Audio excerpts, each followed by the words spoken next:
A noua cheie, puterea infinitezimalului, și invincibilitate, dar hotărâre, umbră, inerție, partener de programare a 16 cheie a genelor, inel de codon, inelul luminii, fiziologie, plexul sacral, aminoacid, treonină. A noua umbră, inerția, îmblânzirea viselor. Hexagrama din I Ching, care corespunde cheii a noua, are o denumire destul de neobișnuită și criptică, tradusă de obicei ca puterea de a îmblânzi a lucrurilor mărunte. Dacă ați citit I Ching, poate vă amintiți o altă hexagramă, a 26-a, al cărei nume este puterea de a îmblânzi a lucrurilor mărețe. Firește, între aceste două arhetipuri și între cheile genelor corespunzătoare există o legătură puternică. Se observă că, din punct de vedere genetic, ele sunt asociate cu același inel de codon chimic și cu aminoacidul său treonină, despre care vom vorbi mai târziu. La fel ca multe alte denumiri chineze străvechi, acestea cuprind numeroase straturi de adevăruri și posibilități. În cazul umbrei a noua, puterea de a îmblânzi a lucrurilor mărunte se referă la tendința oamenilor de a se cufunda în detalii inutile și irelevante. Majoritatea ființelor umane nu trăiesc, ci doar supraviețuiesc. Devenim victime ale tuturor detaliilor din prejur. La frecvențe mai înalte, îmblânzim lucrurile mărunte, investindu-ne energia doar în cele care servesc menirii noastre superioare. Însă la frecvența umbrei, detaliile sunt cele care ne îmblânzesc sau domesticesc, secătuindu-ne forța vitală, răpindu-ne entuziasmul, darul cheia 16-a, partener al cheii a 9-a și, în cele din urmă, atrăgându-ne în obișnuita stare de inerție și indiferență, umbra a 16. Înțeleptul chinez Lao Tzu a rostit celebra frază: o călătorie de 1000 de mile începe cu primul pas. Deși o traducere mai corectă ar fi: o călătorie de 1000 de mile începe sub picioarele noastre.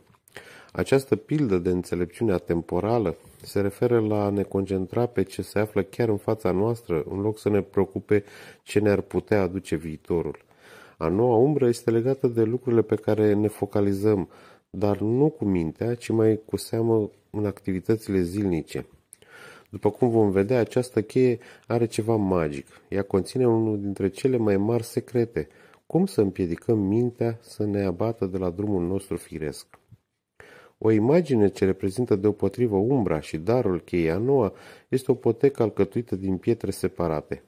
La frecvența umbrei a noua, pietrele formează un cerc, iar când privești în jos la fiecare pas, nu-ți dai seama că pășești la nesfârșit pe aceleași urme și energia ta nu ajunge nicăieri.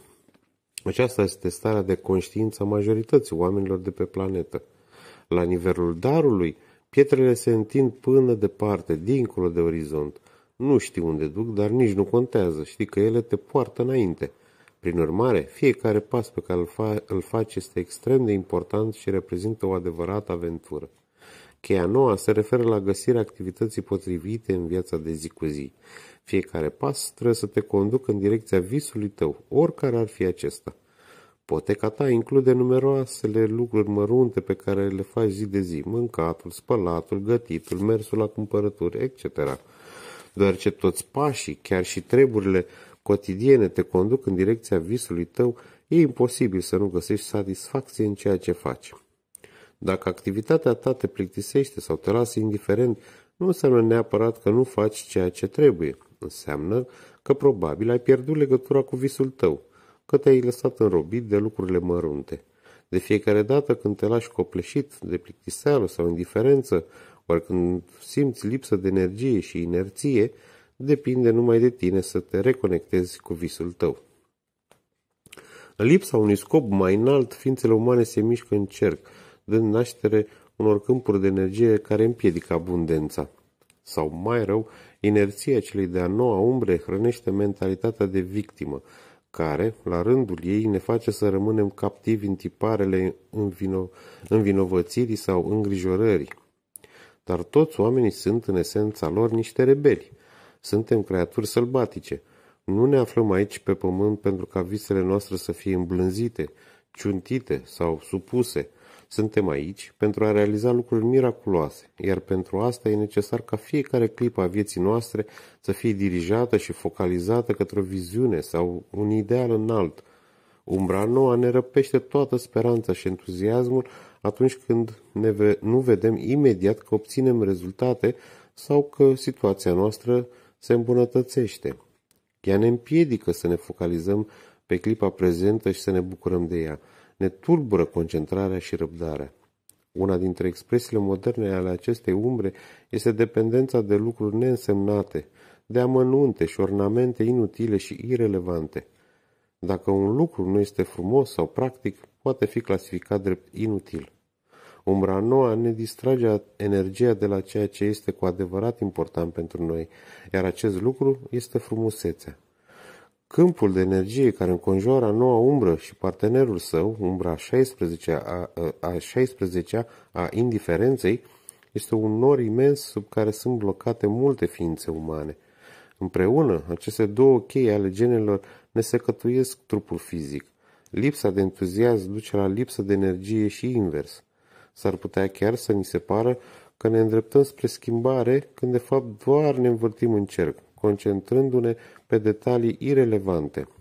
Singurul mod de a scăpa din acest câmp al inerției este să-l străpungem printr-un imens act de voință. Acest prim pas, dincolo de frecvența de victimă, ne conduce pe o cale ce merge înainte, nu în cerc. Umbra nouă afectează profund sistemele energetice ale corpului, izolându-le de frecvențele superioare și de energiile cosmice înalte. În plus, ea are un efect advers asupra sistemului nostru de orientare intern, sufletul.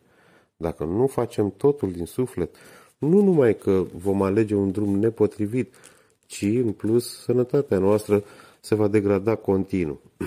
Pe scurt, dacă îți lipsește energia sau forța vitală și ți-e greu să te entuziasmezi, răspunsul ți-l poate oferi a noua umbră. Fie ești atât de focalizat pe viitor încât nu mai acorzi toată atenția lucrurilor care sunt în fața ta, fie dincolo de faptele și activitățile tale zilnice nu există un scop mai înalt. În lipsa acestei focalizări interioare, investești foarte multă energie în victimizare. Te plângi verbal sau doar mental. Toată această energie are nevoie de un scop mai înalt, de ceva care să te transporte dincolo de lumea cotidiană și de detaliile acesteia. Majoritatea ființelor umane nu sunt conștiente de câtă energie zace în propriul corp, dar adevărul este că poți realiza orice atunci când te implici din tot sufletul. Caracter represiv, refractar. Aspectul reprimat al umbrei a noua se caracterizează printr-o rezistență interioară. Aceasta se manifestă printr-o aparentă incapacitate de a face ceva în legătură cu situația în care ne aflăm, în ciuda faptului că o înțelegem și chiar vedem calea de ieșire. A ne împotrivi, să renunțăm la propriile tipare, nu este o alegere conștientă, ci o dinamică internă de înghețare a forței vitale. Această împotrivire este, în esență, o paralizie a voinței, cauzată de repetarea unor tipare familiare care nu ne servesc. A depăși rezistența interioară înseamnă a ieși din zona de confort și a ne înfrunta direct temerile. Pentru cei din jur, poate fi frustrant faptul că aceste persoane nu reușesc să iasă din propriile tipare, dar la fel de frustrați se simt și cei aflați în strânsoarea acestei frici profunde. În ultimă instanță, depinde doar de noi să progresăm sau să ne lăsăm pradă unui declin continuu și jalnic. Caracter reactiv distras. Natura reactivă a umbrei a noua implică un tip de inerție total diferit. Persoanele cu un caracter reactiv pot fi foarte agitate și neliniștite, ca și cum totul în interiorul lor ar fi într-o veșnică mișcare. Tactica lor este diversiunea. În mod inconștient, ele caută cei mai diversi stimuli care să le absoarbă energia și neliniștea din corp. Firește, nu pot menține la nesfârșit acest tipar al fugii, care le afectează enorm sănătatea și adeseori situația financiară. Aceste persoane nu reușesc să găsească un tipar fix în viață. Dacă ar face-o, toată furia lor ar exploda. Prin urmare, le e imposibil să mențină angajamente serioase. Deși nu duc o viață inertă în sensul strict al cuvântului, acești oameni sunt inerți din punct de vedere al împlinirii, deoarece niciodată nu se pot odihni sau relaxa.